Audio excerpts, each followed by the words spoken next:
responsibility of local communities to decide what is best in their neighborhoods. You know, the health of our friends, the health of our friends and our community cannot be compromised. I want our city and our fellow cities in Texas to make sure that every community resource is available to our neighbors. And I am proud to be here with my colleagues, with Sarah, with Planned Parenthood, and once again in this clinic that has been in our community for over 4 generations, 4 decades rather. Thank you. Thank you. Thank you, Mayor Adler. Councilmember Kassar. I'll be brief. The clinic we're standing in today is a treasure for our city. We know that when you look at a map of our city, that there's great divisions in this city. People's life expectancies here on the east side of town are much lower than those on the west side of town. And so the city and nonprofits in the community like Planned Parenthood have come together to try to address the health inequities that our constituents face. And what I think people at home need to know is that unfortunately too many of our leaders in the Senate aren't concerned with how to expand healthcare access. And in this case, in the case of SB 22, the leaders in the Senate are politicizing things like women's health in order to win cheap political points, but ultimately in a way that will shut down core services and reduce the amount of cancer screenings, of STD screenings, of access to basic health care they're attempting to cut off people's access to basic health care. I think when people elect their political leaders, when people go to the ballot box to vote, the questions they're asking is how can we expand healthcare access? How can we expand services for people? And SB 22 is just a craven attempt to politicize issues related to Planned Parenthood in order to attack Planned Parenthood and in order to reduce basic services people get. It is just really disheartening that in people's crusade to try to get votes for themselves in an attempt to not only exploit people's misperceptions about Planned Parenthood, politicians would do everything they can, not even they've filed other bills to take away people's right to choose. But these bills aren't even about that. What they're doing is just trying to politicize an issue and shut down healthcare services at a city clinic like this one. And that's wrong, and people need to know that your local nonprofits in your local city is trying to expand healthcare access while these state legislators are doing everything they can to take it away in a frame of fear and misogyny. So, thank you. Thank you. And I want to just thank Councilmember Renteria, who is here with us today. This health center is actually located in his And I just want to say a few words, because I really take this as a personal attack on our minority community here. You know, we're here, this is a brown and black community. 7th Street has always been our border here with that growing up here, and I'm a native Boston, and it has provided so much service to our minority community. And for them to directly attack this is a direct attack to all of us, all our brown and black families that live here and grew up here in Austin. I take it very personal, and I'm very disgusted about the whole bill and what they're trying to do to us. Thank you, Councilmember. And we've got Judge Eckhart here to join us. Thank you so much for being here, Judge. Thank you so much for inviting me. I really appreciate this tremendous outpouring of support for this community clinic. Truly, this is an assault on basic health care at a time when we were really struggling with expanding basic health care to all Texans. The idea of contracting basic health care specifically to women is so troubling. This is the very essence of local control. It doesn't get much more local than sovereignty over your own body. It doesn't get much more local control and personal accountability than being able to access quality health care to address your needs as a human being. And so I really cannot stress enough how important it is to really walk the walk and talk the talk when it comes to local control and also personal accountability. This is an assault on both at the most fundamental level and specifically to women. Thank you. Thank you so much for being here, Judge Eckhart. And we wanted to take a couple minutes to hear from some of the patients who have been generous enough to be here today and just share a little bit about how directly a bill like this would impact their lives and others. Ashley, can you read this next? Thank you. Hello. Hi everyone, good afternoon. I stand before you today to tell you how important Planned Parenthood has been in my life and in my community. As a patient of Planned Parenthood, I know the quality, patient care, and patient-centered care of which Planned Parenthood is so proud, and why it continues to be such an important part of people's lives across the state and across the country. In my own experience, I became a patient of Planned Parenthood when I had no other place to turn. As one of the many uninsured people in Texas, I had little to no resources when I needed emergency care. When even other community clinics could not see me, Planned Parenthood was able to see me the same day. I was able to get both my care and medication for under $20 through a program available to those who cannot pay for their services through insurance. My deep appreciation for Planned Parenthood inspired me to get involved with the organization as a volunteer in the community, and the best part of my volunteer work is when I get to talk to people in the community who also share a deep gratitude for Planned Parenthood, either as a patient or just as someone who realizes how important the work that Planned Parenthood does is. And so I say this with no exaggeration and no hyperbole, that I don't believe that my neighbors and my community would agree that the state government should decide what local governments can do when planning for the need for health care in their own local communities. I hope that the representatives in the Texas government can hear my words today and understand the grave mistake they would be making by not allowing local governments to work with organizations like Planned Parenthood.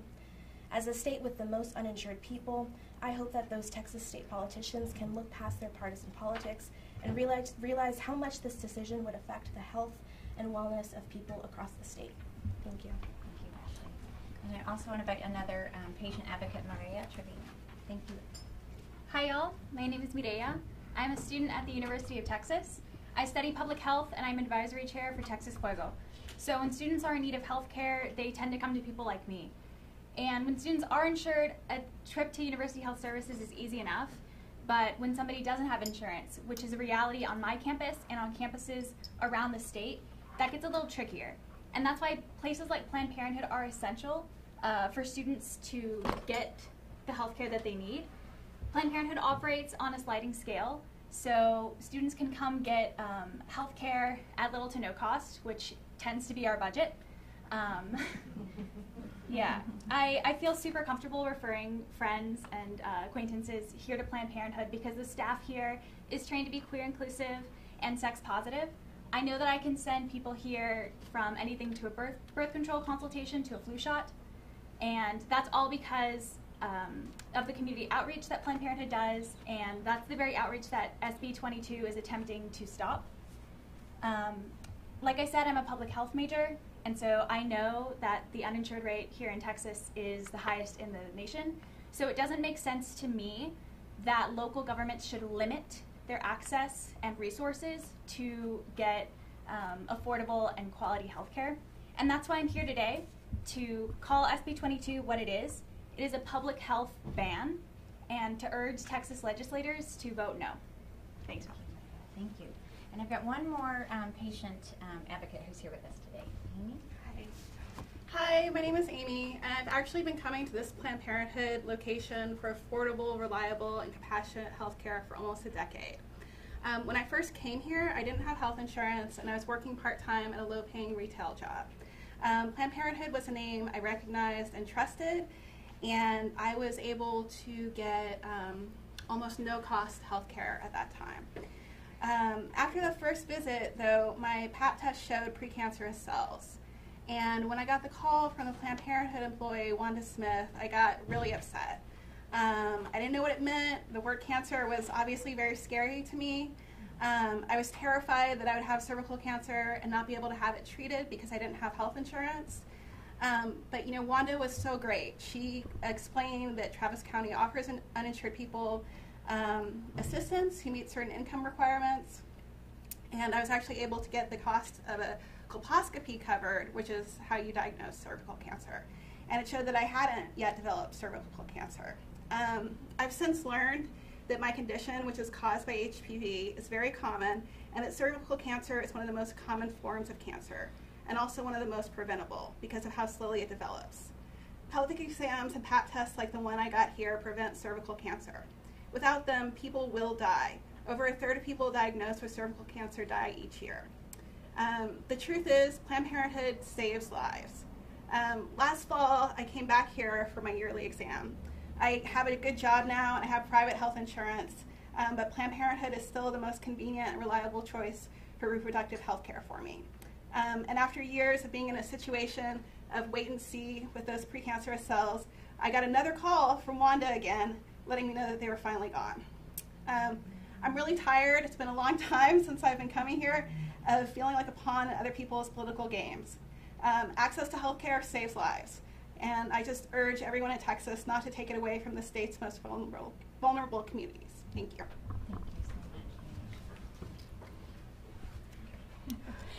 Okay, I want to thank Councilmember Ellis for being here, and also Flanagan. Thank you so much for being here. And that is everybody who is scheduled to speak. We want to open it up for questions before we adjourn. Anybody have any questions for any of our guests? Are there any other nonprofits or organizations that get similar leases from the city? Absolutely, and I'll let some of our local elected. Oh, go ahead. City leases property all over the city, and a lot of the leases that the city does are tied to community benefits that the community gets in exchange for having space, and it's one of the best uses that we can make of space. Anything specific for like an example of an organization, not just for another organization? Weya leases property from us. Zach Scott Theater, I think, is on property owned by the city. Long Center is on property owned by the city. Austin Pets Alive. Also, the community care clinics also are in spaces that are owned by the city or owned by the county. There's even an emergency service district in southeast Travis County that provides space to a lease for clinic services through Central Health. Good color on the shirt. Any other questions for any of our speakers here today? How much of a financial impact would it be on Planned Parenthood? I mean, would this essentially shut down the clinic? So, I think SB 22, just like every other effort that the legislature has made every single session, what it actually does is it blocks the funding we have available for our patients. So Planned Parenthood has been here in Texas for over 80 years. I promise you we will be here for another 80 years. But the challenge that's created is that it limits the funding that we can put towards our patients' health care. As you heard from our patients who shared with us today, for uninsured patients, we work really hard to make sure we can subsidize their health care visit. So what this bill would do ultimately is it would impact our patients who benefit from our ability to partner with the city of Austin. Also, we've got health centers across the state. This would prevent the free condoms that we give away at our El Paso Health Center in partnership with the city of El Paso. This would prevent the counseling we do with new moms with opiate addiction in Tarrant County who need education about birth control options. This would also prevent what we do in partnership with housing authorities in Dallas as part of a citywide teen pregnancy initiative. We're lifting up today how this targets this health center in particular in this community in this way, but this bill would have broad impact on communities across Texas. And as the Please. policy director for the AFIA Center, Please, welcome. Come on over, Whitney. Come on. Okay. Please. One of the things that I wanted to add. Do you want to introduce yourself? I am Reverend Deneen Robinson. I'm the policy director for the AFIA Center. And one of the things that I was thinking about as I was thinking about this bill is one of the things that Planned Parenthood does that I particularly love is you provide services to the trans community. And you also provide services for folks who are living with HIV and are folks who are interested in getting tested. And this ultimately would derail one of the things that's important to us as an organization, which is to actually participate in ending this horrific epidemic. So I think we need to figure out how to not be so small-minded as a state, especially those who consider themselves pro-life. This is not just about Planned Parenthood. It's not. It's actually about people. It's about people who use these services so that they can have life. That's what this is really about. And when we stick to their agenda and make it be about Planned Parenthood, then people will say, okay, well, we don't need Planned Parenthood. We have all these other clinics. But there are people who use Planned Parenthood for things like getting tested. There are people who use Planned Parenthood for things like finding out about PrEP. There are people who use Planned Parenthood for pap smears. There are people who use Planned Parenthood for so many other things. And one of the things that Planned Parenthood doesn't talk about that I love is the fact that they provide nursing care for new moms for up to 2 years with their first kid. This would derail that, which I am sure would be an absolute concern for those who call themselves pro-life. Thank you so much. Any other questions? Okay. And obviously some of our speakers can stick around a few minutes if you've got follow-up questions or one-on-ones. Thank you so much, everybody, for being here today. Thank you. Thank you. Thank you.